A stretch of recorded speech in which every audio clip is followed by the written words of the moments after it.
ઓમ નમો નારાયણ. હું અરુણાબેન પી ગોસ્વામી સુરતથી તમારું સ્વાગત કરું છું અરુસ કિચનમાં. તો આજે આપણે બનાવશું પૌવાના અપમ. તો એના હારું આપણે આ પૌવા લીધા છે 1 કપ. જે નોર્મલ આપણે બટેટા પૌવા બનાવીએ એ જ પૌવા આપણે લીધા છે. અને 1 કપ આપણે રવો લીધો છે અને 1 કપ આપણે દહીં લીધું છે. અને આ ટમેટાં લીધા છે, એની આપણે ચટણી બનાવશું એના ભેગી ખાવા માટે. તો 3 ટમેટાં લીધા છે, થોડાક સિંગદાણા લીધા છે, થોડુંક લાલ મરચું, 2 આપણે 3 લીલા મરચાં અને થોડુંક લસણ. મીઠું જોહે સ્વાદ પ્રમાણે, તેલ જોહે, પાણી જોહે, અને થોડોક આપણે ઈનો લીધો છે. તો આટલી વસ્તુ આપણે જરૂર પડશે. તો પહેલાં આપણે જે આ પૌવા છે એને આપણે 2 થી 3 પાણીએ ધોઈ નાખીશું. તો કોઈ પણ એક મોટું આ રીતનું વાસણ લઈને આમાં આને ધોઈ નાખીશું આપણે. આ રીતે 2 થી 3 પાણીએ ધોઈ નાખવાના, તો ચોખ્ખા થઈ જાય એકદમ.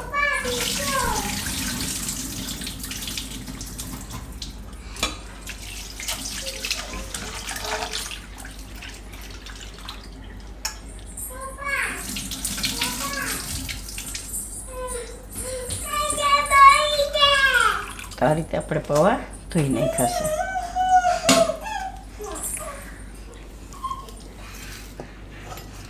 આમાં આપણે વા નાખી દેવું રવો અને દહીં.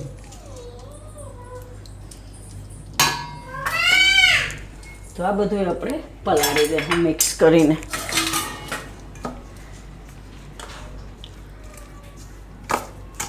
બધું આ રીતે મિક્સ કરી દેવાનું. જરૂર પડે તો થોડુંક પાણી એમાં નાખી દેવાનું.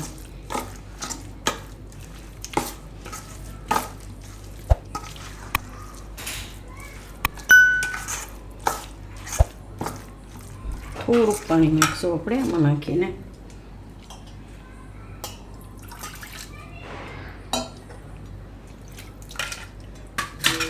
આ રીતે હવે આપણે 10 મિનિટ માટે પલાળવાનું છે. તો પૌવા પલળી જાય અને રવો આપણો પલળી જાય.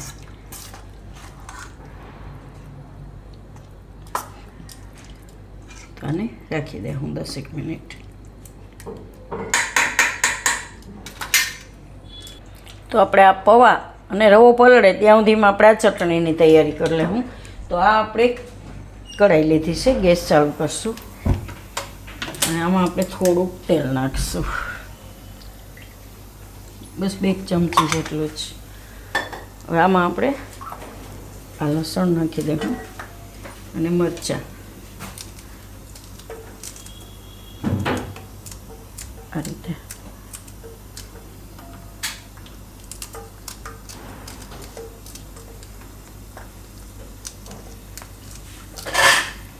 અને આ સિંગદાણા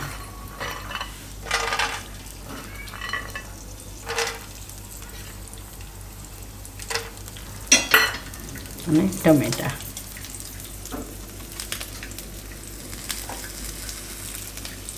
તો ટમેટાને થોડાક ટુકડા કરીને નાખ્યા.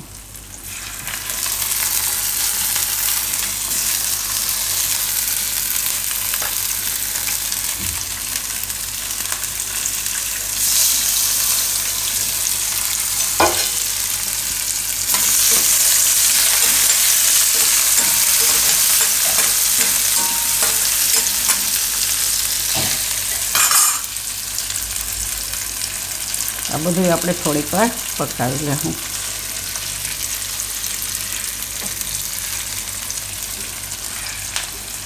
પીસવાનું જ છે આપણે, એટલે થોડાક મોટા હોય તોય હાલે એમ.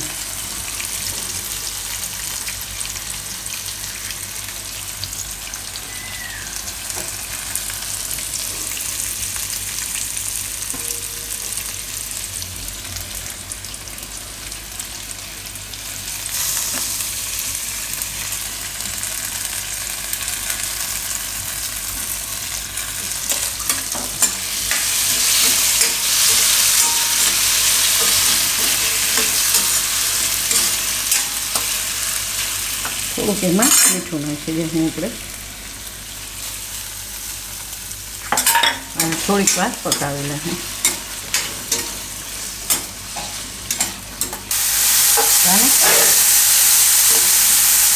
આ રીતે આપણે પકાવી લીધું. થોડુંક સોફ્ટ થઈ જાય એવું ટમેટાને ગેસ બંધ કરી દેવું. આને આપણે કાઢી લેવું.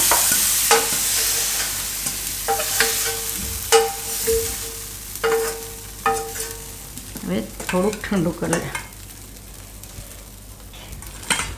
તો આમાં થોડુંક પાણી નાખીને આપણે એમાં નાખી દેવું. પીસવામાં આપણે થોડુંક પાણી તો જોઈએ જેમ. થોડીક વાર એને ઠંડુ થવા દે.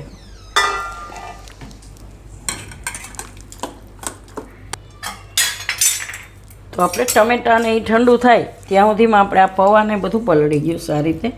તો આને આપણે પીસીને એની પેસ્ટ બનાવી લેવું. તો મિક્સર જારમાં લઈ લેવું આપણે આને. એકવારમાં પીસાય તો ભલે, નહીં તો 2 વાર થઈ જાય. આમાં થોડું પાણી નાખી દે હું પીસવામાં. આમાં નાખીને જ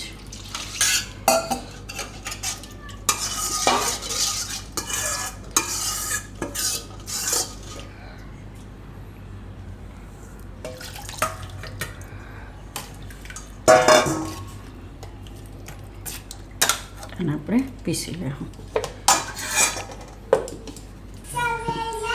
તો આને આપણે પીસી લીધું સારી રીતનું.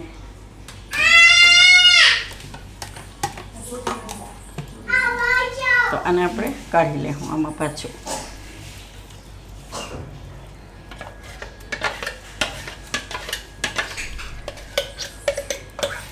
હજી આને થોડુંક પાતળું કરવાનું છે. તો થોડુંક આમાંથી પાણી નાખીને આપણે નાખી દેવું.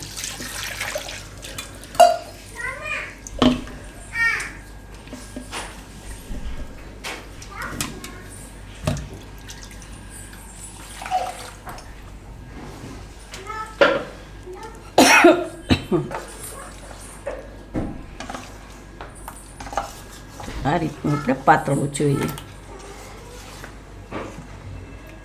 તો થોડીક વાર એને સાઈડમાં રાખી દેવું અને આને આપણે પીસી લેવું ચટણીનું. આને લઈ લેવું મિક્સર જારમાં.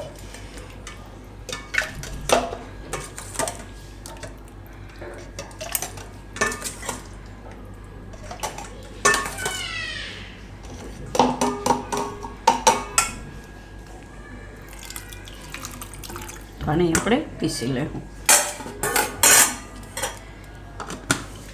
તો આને આપણે પીસી લીધું સારી રીતનું. તો એનો વઘાર કરશું આપણે. તો આ કઢાઈ આપણે લીધી, ગેસ ચાલુ કરશું. આમાં થોડુંક તેલ નાખશું, 2 ચમચી જેટલું જ. તેલમાં લાલ મરચું નાખીશું.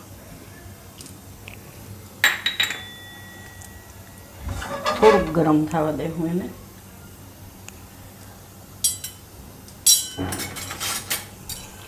બરવું ન જોઈએ મરચું.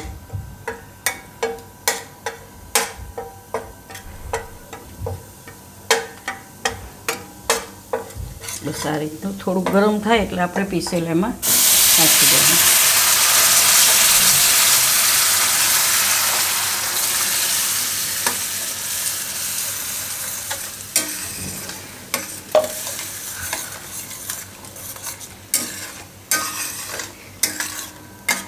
મીઠું તો આપણે આમાં પકાવવામાં નાખ્યું હતું, પણ તોય ટેસ્ટ કરી લેવાનું. એવું લાગે મોડું લાગે તો થોડુંક નાખી શકો તમે એમ.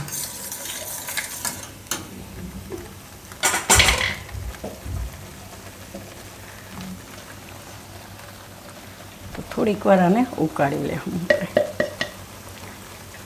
મસ્ત લાગે સાની હારે ખાવામાં ચટણી.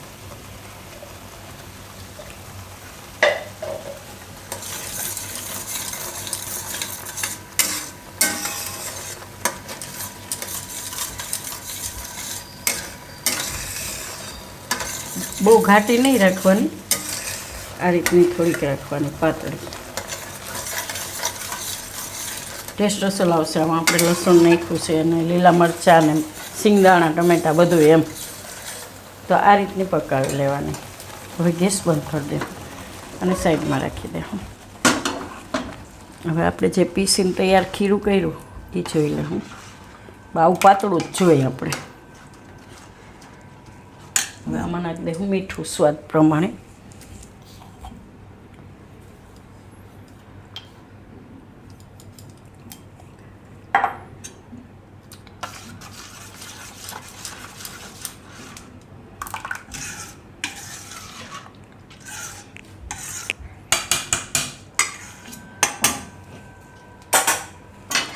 હવે આપણે બીજી તવી લઈને એમાં બનાવશું. તો ગેસ ચાલુ કરશું. થોડુંક તેલ લગાવી લેવું.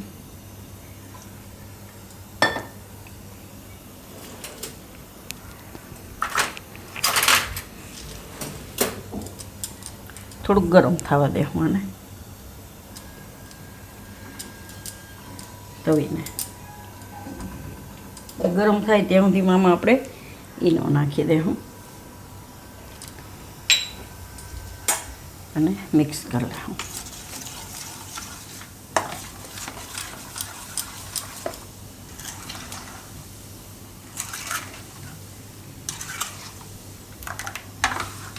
આટલું પાતળું જોઈએ ખીરું.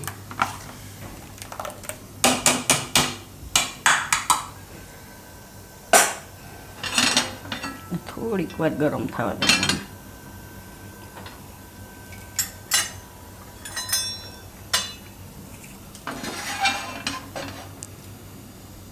નકર ચોટી જાય. તો તવી આપણી ગરમ થઈ ગઈ છે. આ રીતે થોડાક ધુવાડા નીકળવા માંડ્યા છે. ગેસ ધીમો કરી દેવું અને આમાંથી આપણે હવે બનાવશું. આ રીતનો વાટકા જેવો ચમચો લઈ લેવાનો અને આમાંથી ચમચો ભરીને નાખશું. આપણે એક ચમચો જ ભરીને નાખશું. આ રીતે થોડુંક ફેલાવી દેવાનું અને પાકવા દેવું. આપણે નીચેથી પાકી જાય પછી ફેરવી લેવું. તો આપણે ઈનો નાખ્યો એને લીધે આમાં આ રીતના હોલ થઈ જાય. સેજ ગેસ વધારી દેવાનો.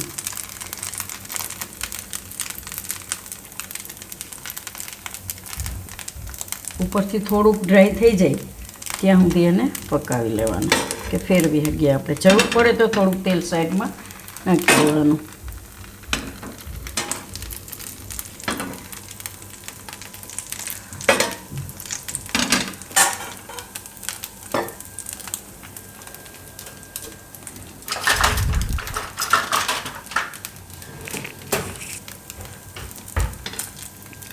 હજી પાકવા દેવું. એકદમ ડ્રાય થઈ જવું જોઈએ ઉપરથી ત્યાં સુધી પકાવી લેવું.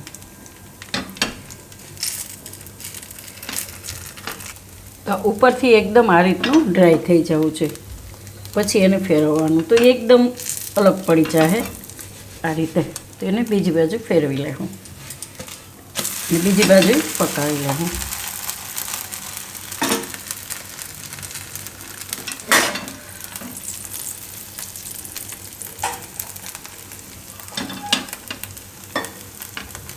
તો આ રીતનું થાય ત્યાં સુધી પકાવવાનું બે બાજુ.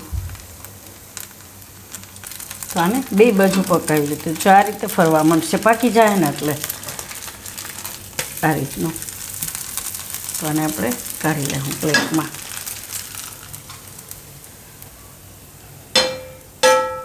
તો બીજા એ રીતે બનાવી લેવું. આપણે બે બાજુ આ રીતે પકાવી લેવાના. તો તવી આપણી ગરમ જ છે અને તેલવાળી જ છે. તો એમાં એક ચમચો ભરીને ખીરું નાખી દઈશું. એની ઓટોમેટિક જ આપણે પાતળું ખીરું છે તો એની રીતે જ ફેલાઈ જાય આ રીતના અને આ રીતના ઓલે સરસ થઈ જાય. તો હવે થોડુંક તેલ નાખીને એને પકાવી લેવું બે બાજુ.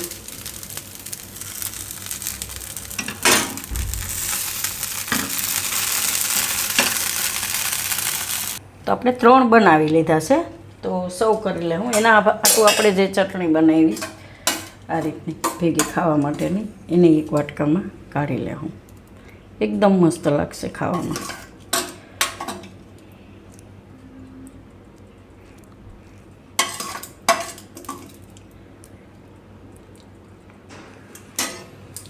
એકદમ સોફ્ટ થાય સરસ. કોઈ પણ ખાઈ શકશે એમ.